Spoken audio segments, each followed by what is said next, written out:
తినబడేది తినేవాడు రెండు అన్నమే అనబడతాయి. కాబట్టి ఈ శరీరాదుల ఉత్పత్తి స్థితిలయములకు మూలమేమిటిది? ఈ భూమ్యాది పదార్థాలు. ఈ భూమ్యాది పదార్థములలో వాయువు ఉన్నది, జలం ఉన్నది, వర్షం ఉన్నది.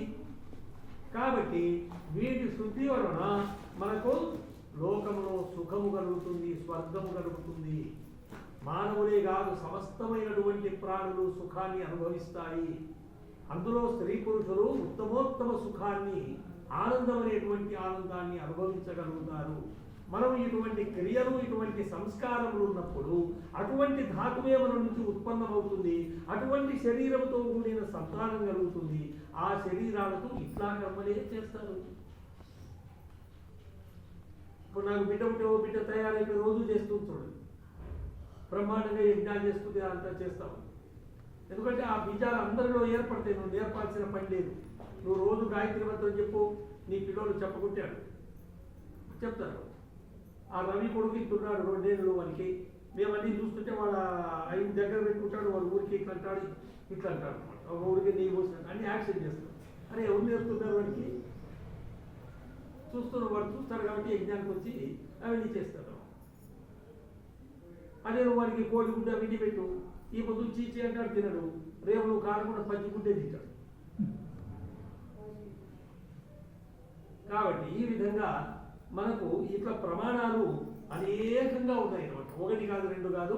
ఇది మళ్ళా పౌర్ణానికి కానీ చెప్పుకున్నారు. ఇప్పుడు సమయం బాగా అయిపోయింది. అట్లాగే కృష్ణుడు చెప్పిన శ్లోకంతో ముగిస్తాను నేను. కృష్ణుడు ఏం చెప్తాడు? అన్నార్భవంతి భూతాని. అయ్యా, ఈ భూతములన్నీ కూడా, ఈ శరీరాలు దేని నుంచి పుడతాయి అంటే అన్నము. అన్నం మూలం.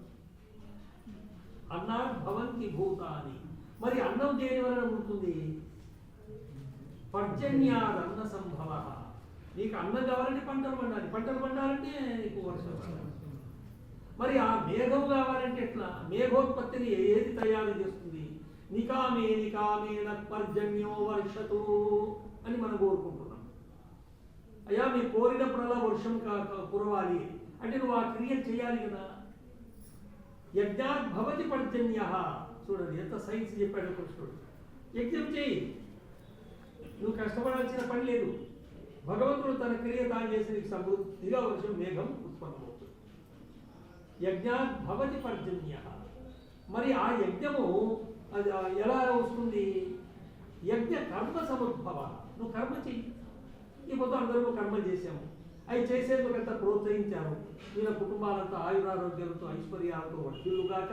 యజ్ఞదాన తప కర్మ త్యాజ్యం కార్యమేవ తత్తు. చూడు, ఒకటే ఉపదేశం ఇస్తున్నాడు కృష్ణుడు.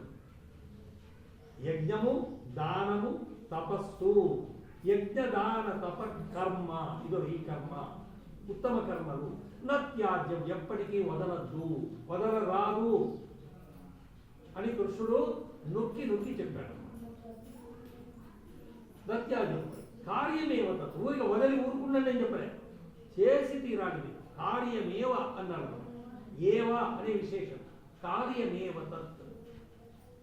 కాబట్టి యజ్ఞాలు చేయండి, పరోపకారం చేయండి, సత్యభాషణం చేయండి, న్యాయాచరణతో నడి. మీరు మనంతా హాయిగా ప్రపంచమంతా సుఖ సంతోషంతో ఉంటాము. కాబట్టి పరమేశ్వరుడు అందరినీ అట్లా ప్రపంచ శాంతిని చేకూర్చుగాక. సమస్తమైనటువంటి దేశాది నేతలను కూడా సద్బుద్ధి కలుగుగాక. పరోపకార బుద్ధి కలిగి అంతా కూడా లోకం సుఖించుగాక. వర్ధతాం బ్రహ్మ విద్యాచ లోకేభ్య సుఖమిత్యేతత్. సైంటిఫిక్ జ్ఞానం పెరిగితే దేశం సుఖశాంతులు వర్ధిల్లుతాయని ఏ శాస్త్రంలో కూడా చెప్పలేదు. వీళ్ళు చదివే శాస్త్రాలలో కూడా వాళ్ళు చెప్పుకోలేదు. కానీ మనకు సృష్టి ఆరంభంలోనే వేద విద్వాంసులు ఏం చెప్పారు? వర్ధతాం బ్రహ్మ విద్యాచ. అయ్యా, మీరు ఈ వేదములో ఏదైతే చెప్పబడి ఉందో అది వృద్ధి చేయండి. వర్ధతాం బ్రహ్మ విద్య. పిల్లలకు మీరు వేద మంత్రాలు చెప్పండి. వేద మంత్రముతో పరమేశ్వరుని ప్రార్థన చేయండి. ఓ గాడ్ అంటారేంటి? ఇట్టి ముందు పెట్టుకుంటారేంటి? చంద్రుని చూసేది ఏదో ఒకటి ఉంటా, మరి విచిత్రమైంది. ఓం అనుకోండి, కళ్ళు మూసుకొని కానీ, తలకాయ దించుకొని కానీ, తలకాయ ఎత్తుకొని కానీ కూర్చుంటే ఓము, లేస్తే ఓము. దాని అర్థం బాగా గుర్తు పెట్టుకోండి. రక్షక, రక్షక, రక్షకుడు, నిరాకారుడు, ఏదో ఒకటి అర్థం పెట్టుకోండి. అంతటా ఉన్నాడు, సర్వవ్యాపకుడు, సుఖదాత, మోక్షదాత, అవిద్యాది క్లేశ నాశకుడు, సన్మార్గ ప్రేరకుడు, సన్మార్గ దర్శకుడు, సుఖప్రదాత, మోక్షప్రదాత, ఆనందదాత. భగవంతుడు కనపడుతున్నాడండి. చాలా మంది అసలు అజ్ఞానం భగవంతుడు కనపడలేదు. భగవంతుని క్రియ కనపడుతుంది నీకు. అక్కడ అవన్నీ కూడా నీకు ఏవేవి సుఖం కలగాలో లోపల కలుగుతున్నాయి. భగవంతుడు సమాధానం ఇస్తాడు. నేను ఒకదానికి ఒక శ్లోకము ఏదో గుర్తు రాక తనకరాన్ని కొన్ని రోజులు ఎట్లా ఇట్లా టకాలు ఇచ్చేసింది అన్నమాట.